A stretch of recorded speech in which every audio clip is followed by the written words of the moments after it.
하나님 아버지께서 나에게 말씀하실 때 내가 어떻게 그 말씀을 올바로 깨닫느냐 하는 것은 다른 방법 없습니다.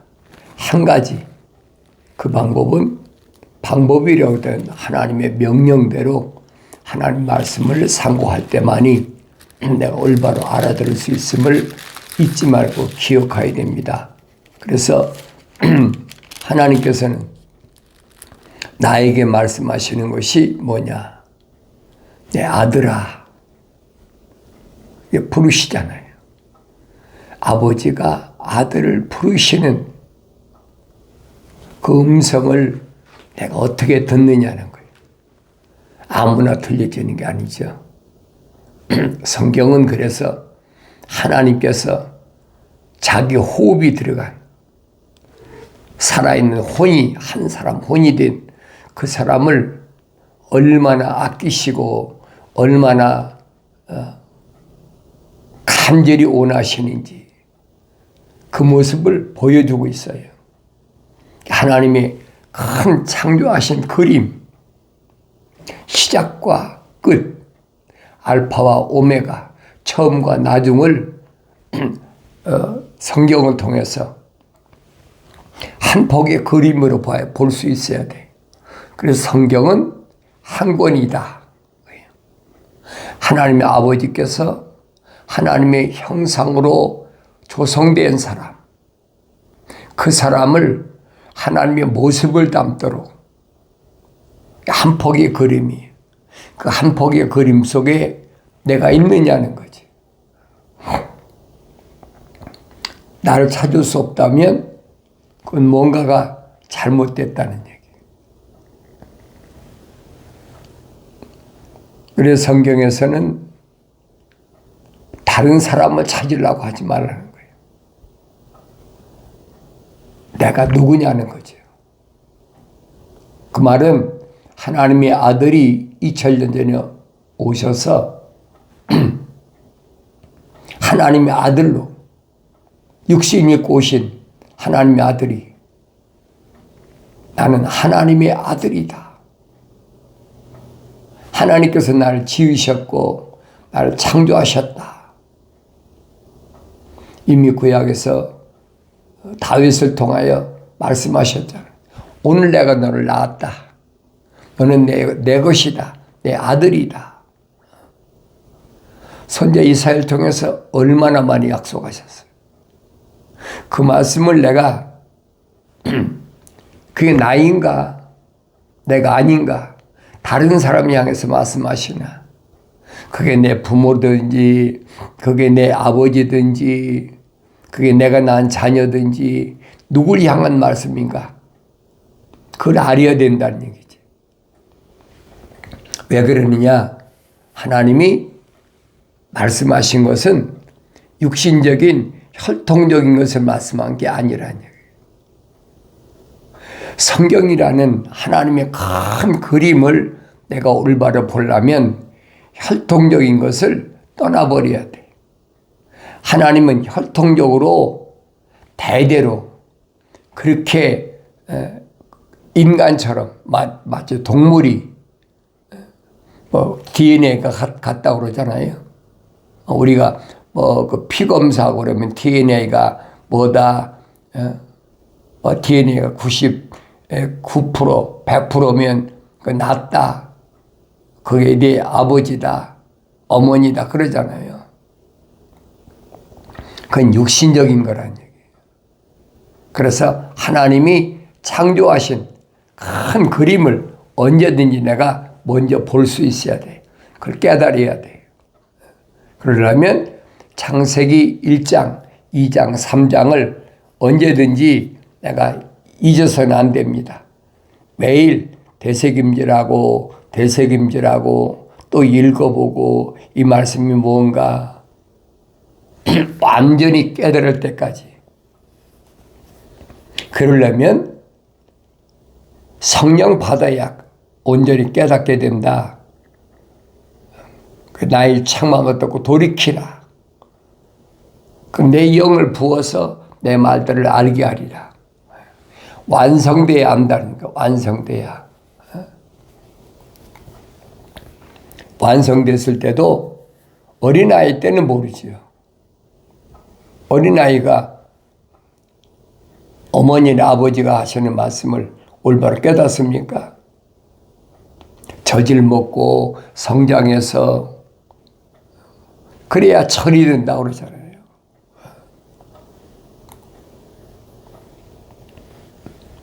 하나님 말씀은 올바로 깨달으려면 완성되라. 누구에게? 하나님의 형상을 닮은 사람이 모습들을 닮아야 돼.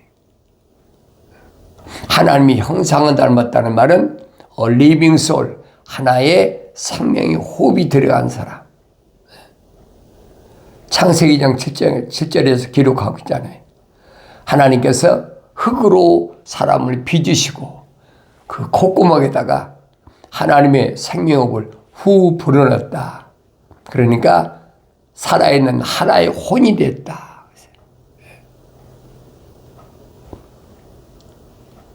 하늘 아래에 있는 모든 사람이 다 해당되는 것이 아니에요. 한 사람 한 사람. 요한계시록 가면 언어와 민족과 방백과 족속 가운데서 하나님의 거룩한 생명호흡이 들어간 사람이 따로 있다는 얘기예요. 그 사람들은 예수 십자가 보혈로 제사 받을 수 있는 사람이에요. 나머지 사람은 해당이 안 돼요. 그게 기독교 구속의 원리, 구원의 원리란 말이에요. 그리스도란 말은 구원자란 얘기예요. 이게 기독교란 말은 구원에 대해서 말씀하시는 게 바로 기독교예요. 구원은 하나님의 약속의 말씀을 100% 믿을 때, 하나님의 명령에 100% 순종할 때, 그때 완성되는 거예요. 성령 받기 전에 안 되잖아요. 성령 받기 전에는 여러 가지 미혹이 오니까 그 미혹에 넘어지잖아요.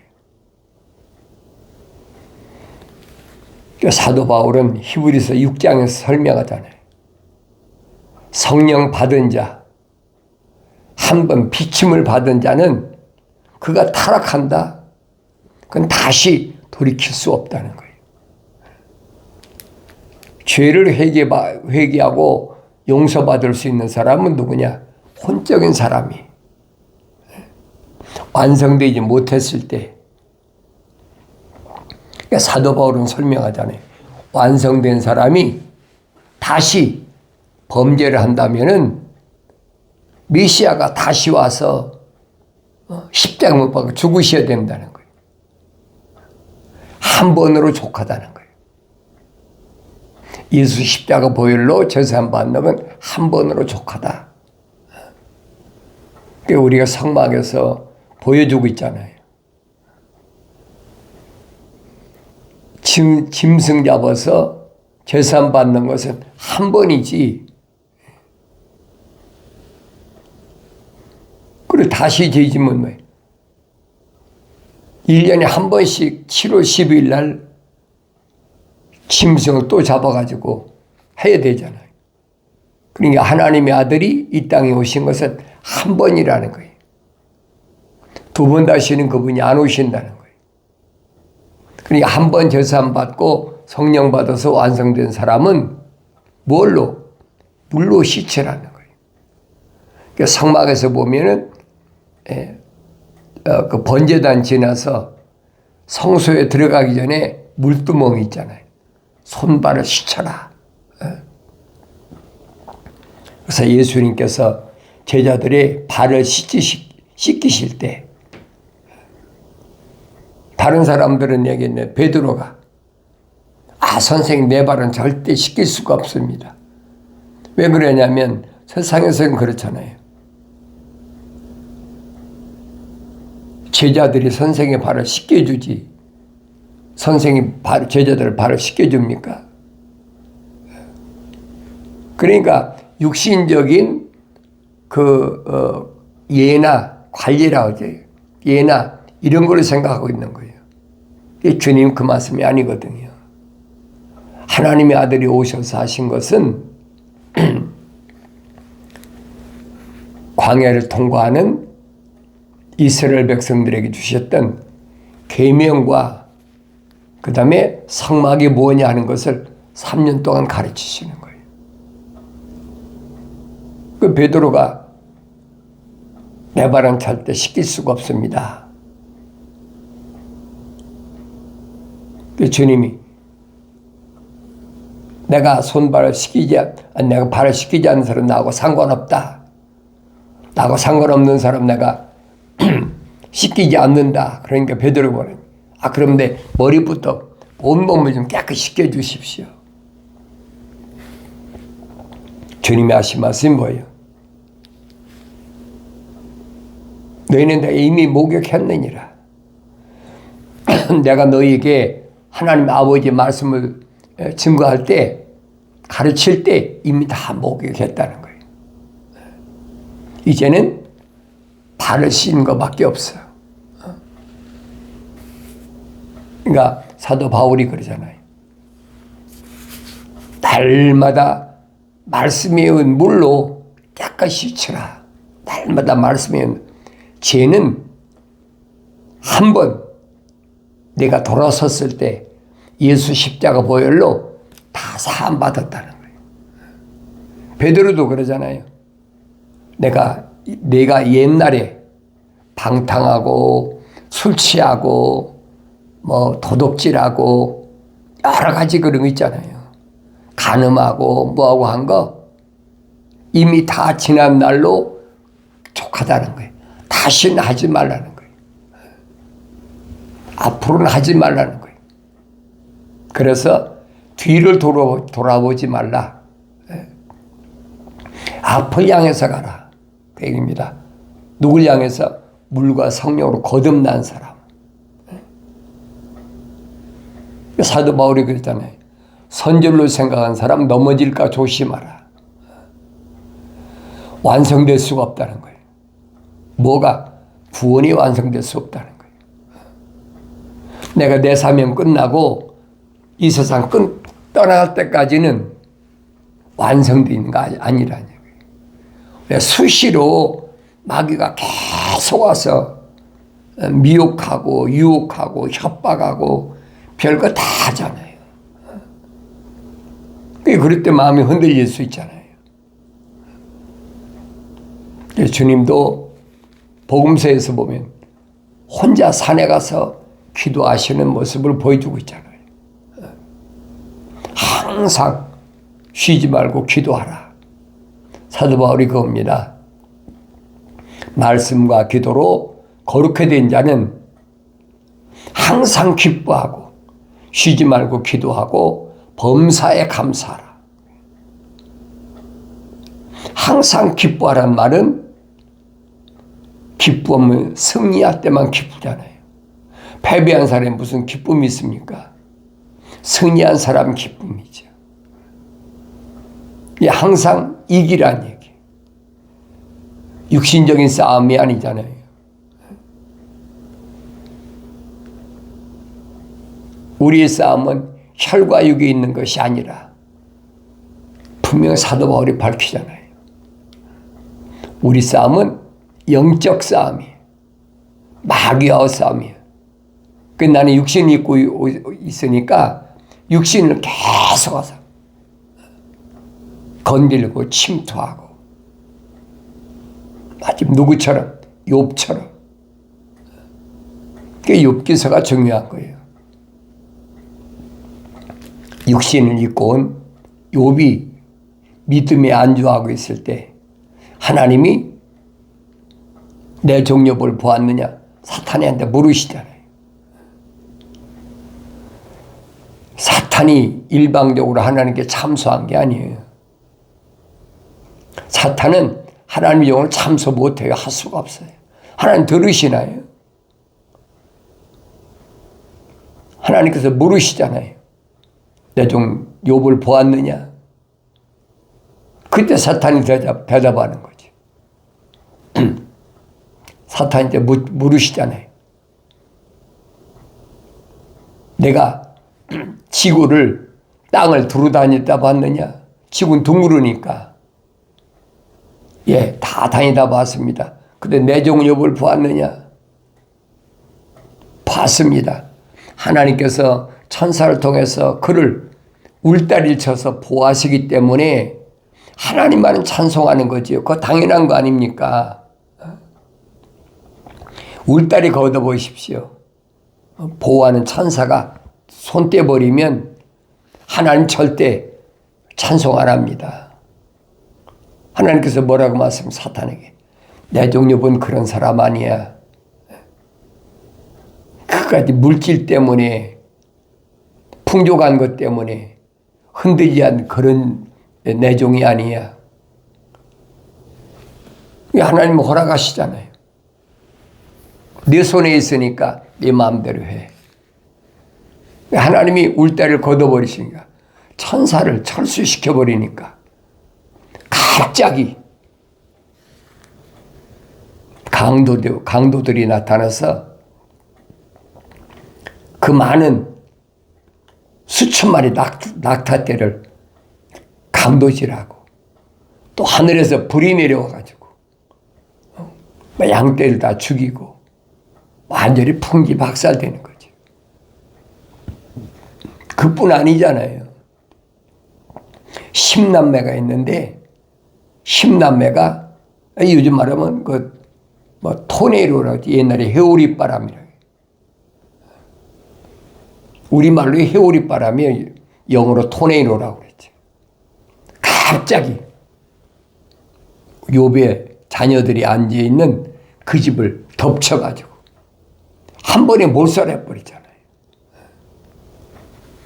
그러니까 욥의 종들이 한 사람은 와가지고 강도들이 와서 낙타를 다 약탈해갔습니다. 그 말이 끝나기도 전에 또 한 종이 와서 뭐라 합니까? 하늘에서 벼락이 쳐가지고 불이 내려와가지고 양떼들 다 몰살했습니다. 나만 살아 돌아왔습니다. 그 말이 끝나기도 전에 또 한 종이 와서 주인님의 자녀들이 지금 생일 잔치하는데 갑자기 회오리 바람이 불어가지고 그 집을 덮쳤다는 거예요. 그래 몰살했다는 거예요. 그게 기가 막히잖아요. 이거 두고두고 일어난 일이 아니야. 순식간이에요. 순식간에. 그래 욥기서 1장하고 2장 읽어보세요.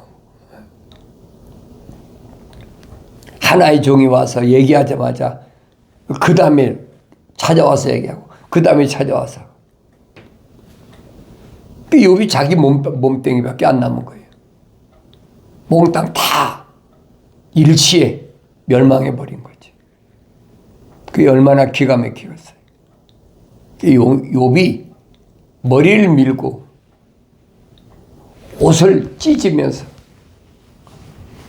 한탄을만 하잖아요. 그런데 욥은 하나님을 송축했다. 하나님 감사합니다. 그 얘기예요. 하나님 감사합니다. 어떻게 감사하지? 수십 년을 10남매를 낳고 살던 욥이 아내가 볼 때 저 어떻게 감사하지? 많을 때야 얼마든지 감사하지요. 건강하고 10남매나 나가지고 동방에서 그렇게 부자로 살으니까 날마다 감사할 수 있죠. 그런데 일시에 완전히 알거지가 되고 그것도 모자라서 10남매까지 완전히 몰살해버렸어.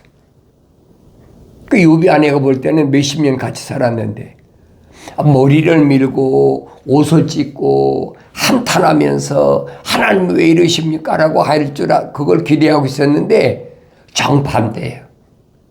하나님을 송축합니다. 소위 말 영광 받으시옵소서. 미친 사람은 그럴 수가 있겠습니까? 이해가 되겠어요? 이해가 안 되지요. 그걸 뭐라고 설명할 겁니까?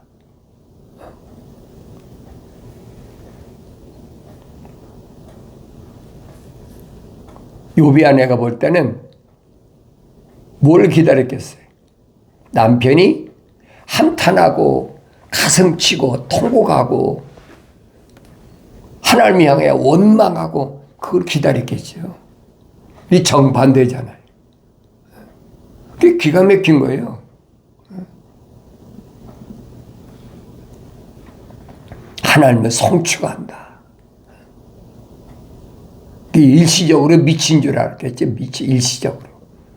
제정신을 잃어버린 그렇게 생각이겠죠. 이제 사탄이 또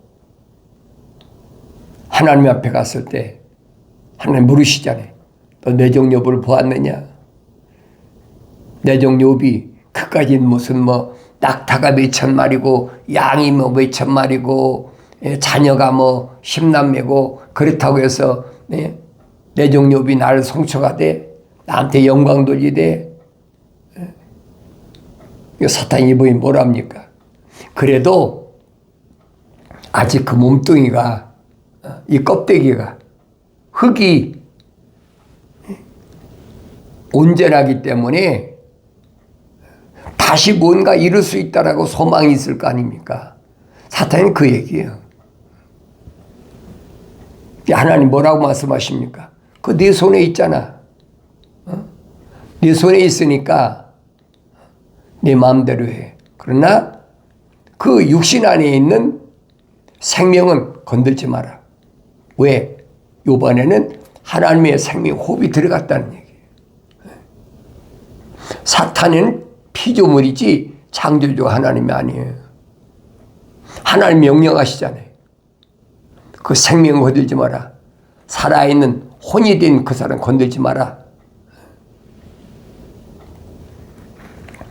그래 일시에 또 욥이 머리부터 발끝까지 악창이 나가지고 얼마나 악창이 심한가. 깨진 그릇 조각으로 팍팍 긁어도 가려운 걸 못 견디니까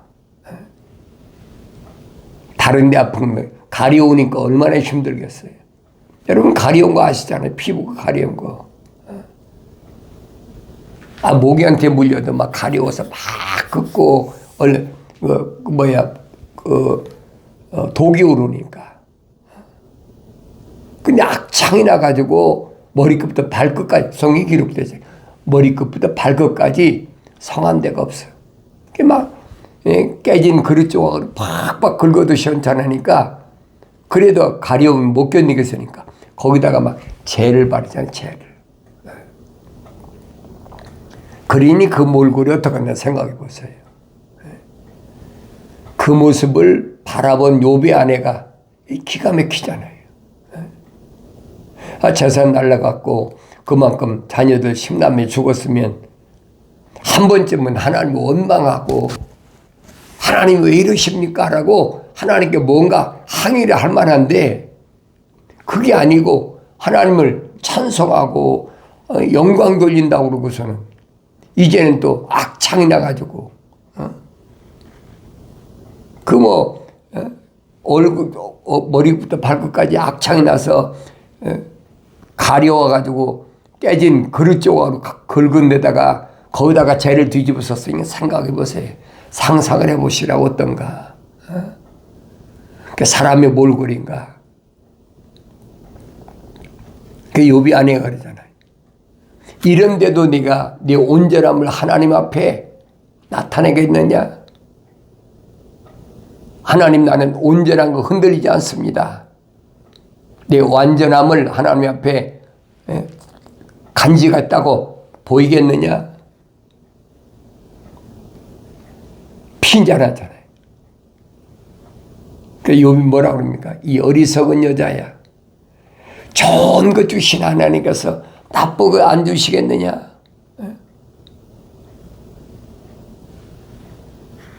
욥이 아내가 뭐랍니까? 네가 믿는 하나님 저주하고 죽으라고. 그러고 떠나가 버리잖아요. 하루 이틀 산 것도 아니고 수십 년을 10남매를 낳고 살은 아내인데도. 그게 뭐냐? 하나님의 생명 호흡이 안 들어갔다는 거예요. 욥의 아내는.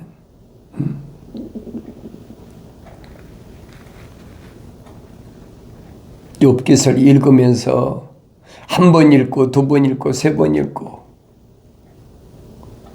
그런 아내가 떠나가는 후에 저주하고 떠나가 버리잖아요.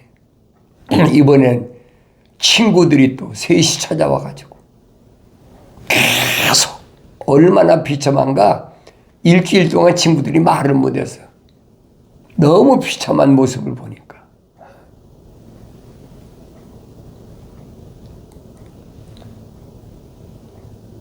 오히려 욥을 위로한 것이 아니라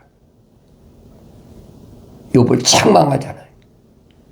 네가 하나님 앞에 범죄하지 않았다면, 다시 말하면 온전하지 않았다면 하나님께서 너를 이렇게 만드시겠느냐. 욥은 생각해 본 거예요. 아무리 생각해 봐도 내가 뭐 잘못한 게 있는지 그걸 깨닫지 못하는 겁니다. 그러니까 친구들은 와서 그 몸이 가려워서 그 몰골을 생각해 보세요. 위로하는 것이 아니라 책망하잖아요. 책망보다는 야지하는 거지. 하나님의 교육을 모르니까, 알 수가 없으니까. 욥의 친구들이라 그러면 누구예요? 그들도 다 하나님의 생명 호흡으로 조성된 사람이란 말이에요. 어디 살던 누구, 어디 살던 누구, 흩어져 살던 친구 셋이 왔다고 그랬잖아요. 그러니까 그들도 욥과 똑같이 하나님의 생명 호흡으로 조성된 사람이. 깨닫지 못하니까, 하나님 욥을 왜 그렇게 만드셨는지 깨닫지 못하니까 욥에게 추궁하고, 욥은 이해할 수 없다는 거지. 그래서 욥기 3장부터 42장까지 쭉 읽어보세요. 그러면 세 친구들과 함께 계속 변론하잖아요. 무엇이 잘못됐는지, 뭐가 어떻게 됐는지. 나중에 막 부대끼니까